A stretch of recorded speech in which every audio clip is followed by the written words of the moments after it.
Hi there! My name is Jeffrey Venture, and this is my D&Dify It series, where I take all your favorite TV shows, movies, and other popular media and turn them into Dungeons & Dragons adventures. Alas, you should know that I am but a humble D&D YouTuber, and I yield to the titans of the gaming community who have built entire game systems around Star Wars, Lord of the Rings, and other huge franchises like that. Instead, I look to the less covered or truly unusual stories to convert into Dungeons & Dragons adventures, and I think that Zelda Breath of the Wild is one of those less covered examples for converting into tabletop role-playing games. Also, players, you need not worry. I talked to your DM, and he or she said that it was totally okay for you to watch this video. It's not just for Dungeon Masters, after all. We're more focused on the fun parts of adventuring, which includes the character archetypes that you can build, the what's my motivation type information that you need in building those characters, a bit about the setting, of course, and then obstacles and challenges, however, very small sample that shouldn't give you so much information that you can heavily metagame and ruin the experience when you get to actually play this at your table. With all the information herein, I hope that you Dungeon Masters feel equipped and feel excited to fill in the details that I intentionally leave blank to bring a unique adventure of your own creation to your own table. Alright, so with all that out of the way, let's jump right in and D&Dify Zelda Breath of the Wild.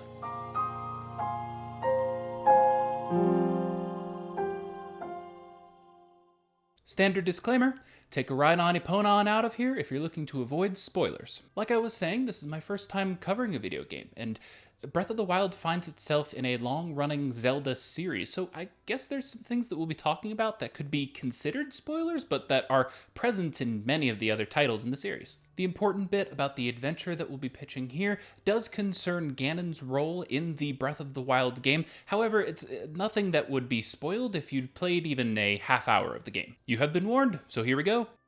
Theme and adventure ideas. So we've got a medium to high fantasy world when looking at Hyrule, and an intricate lattice of natural magic that suffuses with the world in a variety of forms. Ganon is up to no good again in Breath of the Wild, however, it seems that he's being portrayed as a natural force of magic, something similar to the way that we see the Great Fairy or the Great Deco Tree being portrayed. Since Ganon took over 100 years ago, his corruption has seeped its way into every facet of life within Hyrule, and the Ganon Blight presents dangers for all of its residents. This is where I think that we can pull out a compelling adventure for a band of heroes rather than following a solitary mute elf boy, which is not to diminish his many feats of valor and bravery in the many titles in the Zelda series. But as I've talked about before, I build my adventures without the assumption that anyone gets to play a titular hero and established character, and instead builds on basic archetypes and pulls inspiration from those to build unique characters. Side note,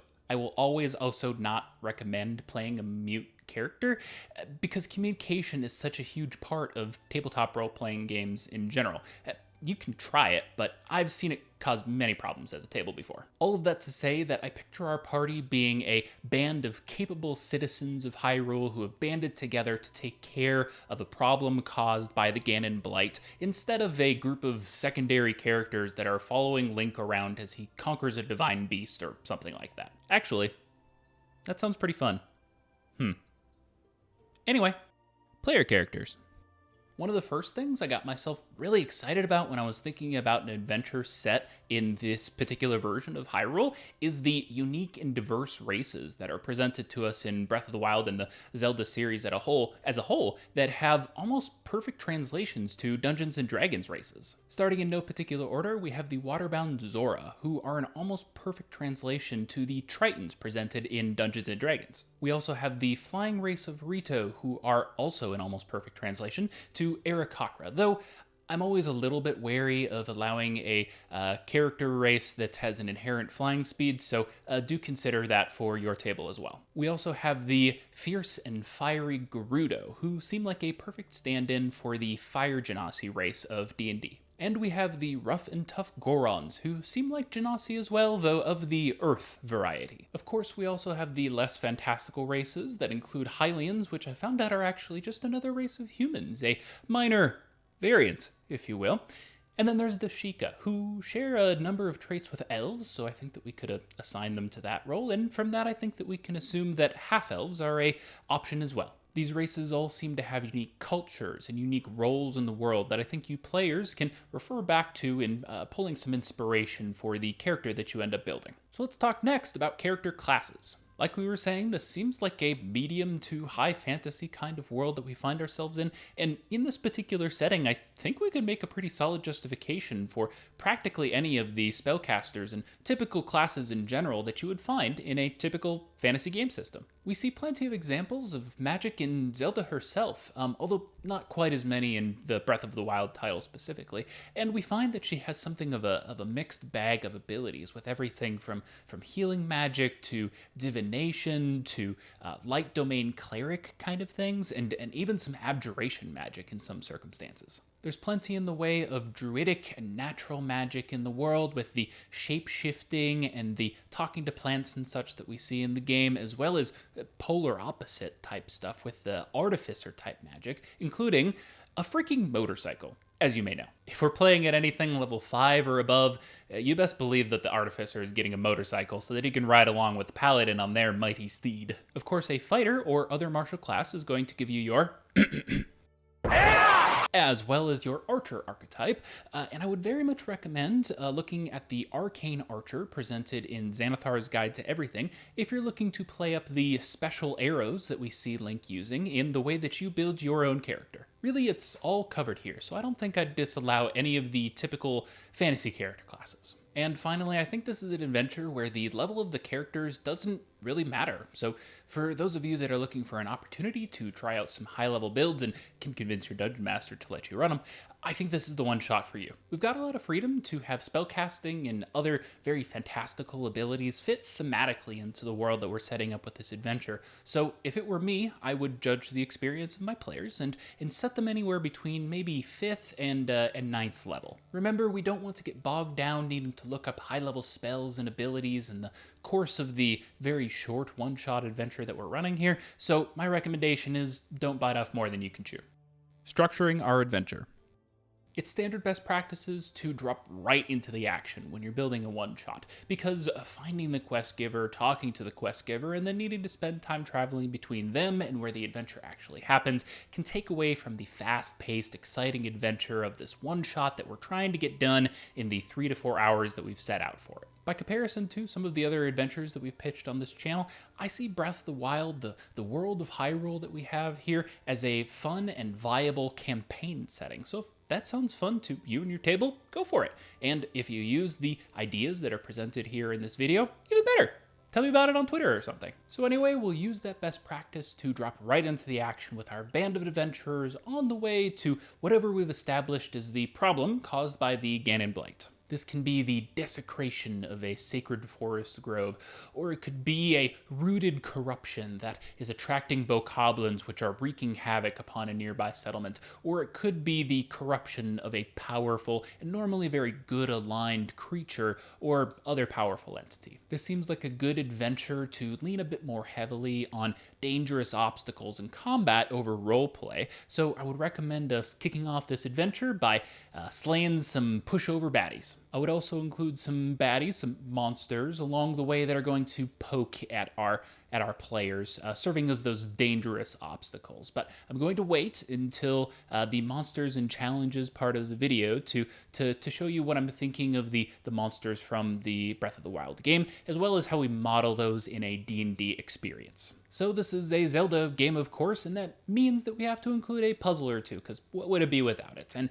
that could mean that your players fall down into a Sheikah shrine, or there's some kind of puzzle created by the Ganon Blight, or yeah, okay, all right, it sounds fun. To assist Link or maybe follow in his tracks or something as he traverses a divine beast. I'll leave it up to you to decide whether Link appears there either as a player or an NPC for the game that you run at your table. Then we end the session with a bang. We have that corrupted whatever, or maybe even a manifestation of the Ganon Blight itself there for a fight, and I think with all that, we've got a pretty solid adventure structure. Okay, so let's get into those specifics about the monsters. Monsters and challenges. For pushover baddies that kick us off on our adventure, I think that we should get to mow down some bokoblins or Lizardfolks that litter the world of Hyrule in Breath of the Wild. The stats and common tactics of these creatures are near perfect fits for our goblins and lizardfolk respectively, despite varying just a little bit in size and aesthetic. I would highly recommend checking out the entry for both of these creatures in the ongoing blog The Monsters Know What They're Doing by Keith Ammann. Side note, Keith's blog has some great advice in general for running pretty much any monster that you could see in a typical fantasy tabletop role-playing game, and particularly for the goblins in this case, I think you'll notice some very common characteristics between the goblins and bokoblins, and particularly the goblins and the archer class of bokoblins. I'll link to both of those pages, both the goblin entry and the lizardfolk entry, in the description down below. Oh, and please put an exploding barrel or two in the fight. That sounds like so much fun. For the dangerous obstacles along the way, I would use these little pricks, Octoroks, as well as Choo-Choos and Keese, I think I'm saying that correctly, and particularly the fire, ice, and lightning varieties that can impose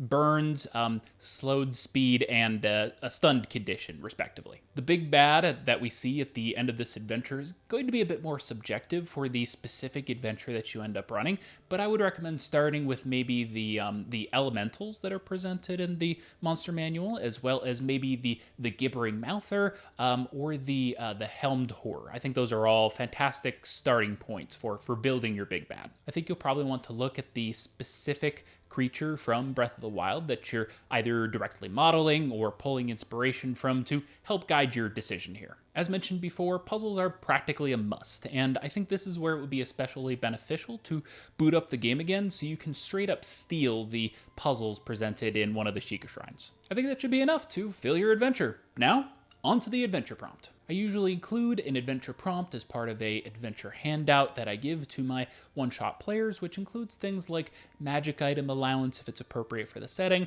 weapon and armor allowance, as well as some other parameters for how they build their characters in the adventure that we're planning to run. A magic item or two would definitely make sense for this adventure, though the exact number and the rarity of the magic items that you give your players should be proportionate to the monsters and challenges that they will end up facing. Without further ado, here is the adventure prompt that I would give to my one-shot players. You are a band of adventurers, citizens of Hyrule and champions of powerful renown who have banded together to protect your people and your homes. The blight of Ganon stretches far and wide, corrupting both the land and its creatures, and in this particular moment you find yourself called to cleanse a particularly powerful being known as a divine beast, whose corruption threatens to cause untold devastation. Get your bomb arrows equipped and your Sheikah slates ready for this dive into the world of Hyrule in this one-shot based on Zelda Breath of the Wild.